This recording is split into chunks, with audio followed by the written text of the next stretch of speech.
morning everyone. Today I am going to discuss about neutrophils. तो आज हम लोग स्टडी करेंगे न्यूट्रोफिल्स के बारे में। तो देखते हैं कि न्यूट्रोफिल्स क्या होता है। Neutrophils is also called neutrocyte. Neutrophils को हम लोग न्यूट्रोसाइट के नाम से जानते हैं and also called heterophils. Heterophils के भी नाम से जाना जाता है। ये हेट्रोफिल्स जो होता है ये कुछ एनिमल्स है जिसमें जो न्यूट्रोफिल होता है उसको हम लोग हेट्रोफिल्स के नाम से जानते हैं and also called polymorphonuclear leucocyte. इसको हम लोग पॉलीमॉर्फोन्यूक्लियर ल्यूकोसाइट के भी नाम से हम लोग जानते हैं। अब देखते हैं कि ये न्यूट्रोफिल्स होता क्या है। तो चूँकि हम लोग पढ़ चुके हैं WBC के बारे में, ये WBC का क्या होता है, कंपोनेंट होता है। इसको बोलते हैं ए टाइप ऑफ फाइगोसाइटिक WBC। ये WBC का एक कंपोनेंट है जो फाइगोसाइटिक नेचर का होता है। इसको हम लोग बोलते हैं part of innate immunity. Innate immunity क्योंकि हम लोग जानते हैं कि इनेट इम्यूनिटी जो है ये बैरियर का काम करता है और हमारे बॉडी में जो है ये बाई बर्थ होता है और 4 टाइप्स का बैरियर होता है, जैसे anatomical barrier, physiological barrier, phagocytic cell इसमें इन्वॉल्व होता है एंड इन्फ्लामेशन। तो ये न्यूट्रोफिल्स जो होता है इनेट इम्यूनिटी का पार्ट होता है और ये फाइगोसाइटिक नेचर का होता है, यानी इनगल्फ द पैथोजन। अगर कोई पैथोजन है हमारे बॉडी में इंटर किया हुआ है बाहर से, तो ये न्यूट्रोफिल जो है उसको क्या करता है, इनगल्फ करता है या उसको डिस्ट्रॉय कर देता है। अगर हम लोग नॉर्मल रेंज देखते हैं तो टोटल जो WBC होता है हमारे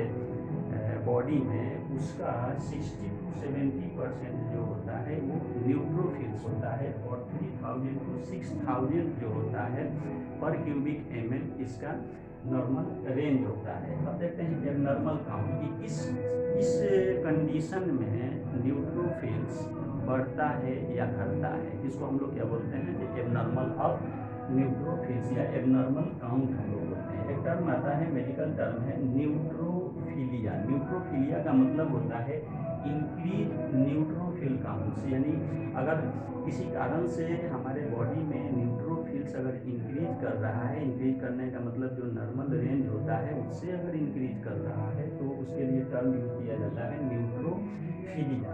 अब इसका फिजियोलॉजिकल अगर हम लोग कॉज देखते हैं कि ये फिजियोलॉजिकल कॉज क्या होगा जिससे कि न्यूट्रोफिल इंक्रीज कर जाता है, तो एक्सरसाइज अगर हम लोग करते हैं उस समय देखा जाता है कि न्यूट्रोफिल्स इंक्रीज किया हुआ है। प्रेगनेंसी के केस में, मेंस्ट्रुअल साइकिल के केस में क्या होता है कि न्यूट्रोफिल्स इंक्रीज किए हुए रहता है। अब इसका पैथोलॉजिकल अगर कॉज देखते हैं तो पैथोलॉजिकल कॉज में आता है जैसे पायोजेनिक इन्फेक्शन। पायोजेनिक इन्फेक्शन का मतलब होता है कि अगर कोई ऐसे माइक्रो ऑर्गेनिज्म जिसके इन्फेक्शन के कारण क्या होता है पस कॉज हो रहा है, तो उस केस में क्या होता है न्यूट्रोफिल्स क्या होता है इंक्रीज कर जाता है नॉर्मल रेंज से। ये कंडीशन होता है जैसे बॉयल के केस में हो सकता है, टॉन्सिलाइटिस के केस में हो सकता है, एपेंडिसाइटिस के केस में होता है, हेमोरेज के केस में होता है, बर्न यदि कोई जल गया है उस केस में भी देखा जाता है कि न्यूट्रोफिल्स जो है इंक्रीज कर गया है। अब एक मेडिकल टर्म आता है न्यूट्रोपेनिया। न्यूट्रोपेनिया मीन्स क्या होता है डिक्रीज काउंट ऑफ न्यूट्रोफिल्स। इस केस में न्यूट्रोफिल्स क्या हो जाता है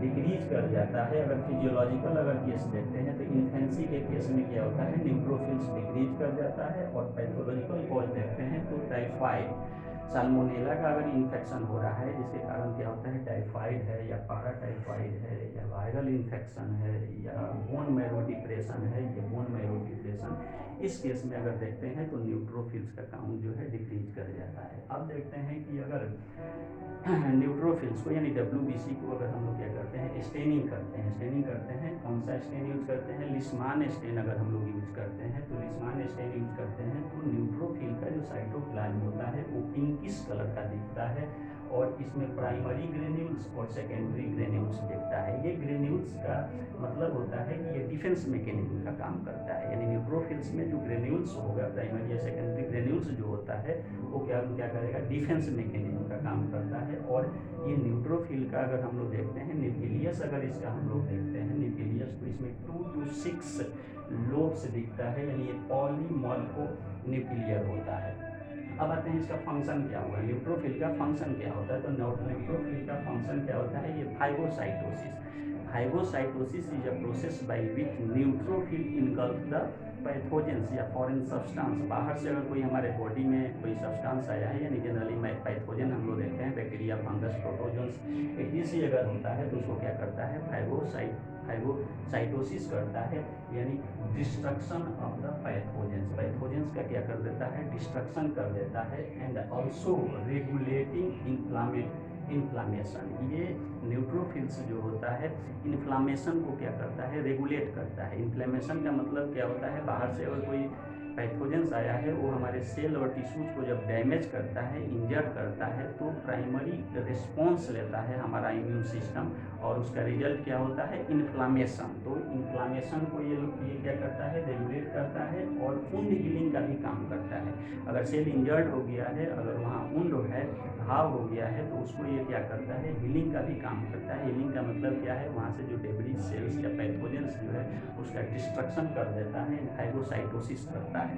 तो ये एक्चुअली क्या होता है कि एक टर्म आता है केमोटैक्सिस। केमोटैक्सिस का मतलब होता है, chemotaxis is a process by which neutrophils या WBC migrate from original site to the infected area या इंजर्ड सेल्स, माइग्रेट करता है। तो जैसे ही इन्फ्लामेशन होता है, अगर सेल इंजर्ड है, इन्फ्लामेशन होता है, वहाँ पे क्या होता है, न्यूट्रोफिल्स माइग्रेट करना शुरू करता है, और उस माइग्रेशन के लिए रिस्पॉन्सिबल क्या होता है, इंटरल्यूकिन 8 एंड INF गामा। ये एक तरह का क्या है, साइटोकाइन होता है। ये साइटोकाइन है, ये प्रोटीनेशियस नेचर का होता है। इस मोलिक्यूल को देखकर उधर न्यूट्रोफिल क्या करता है, मूव करना शुरू करता है।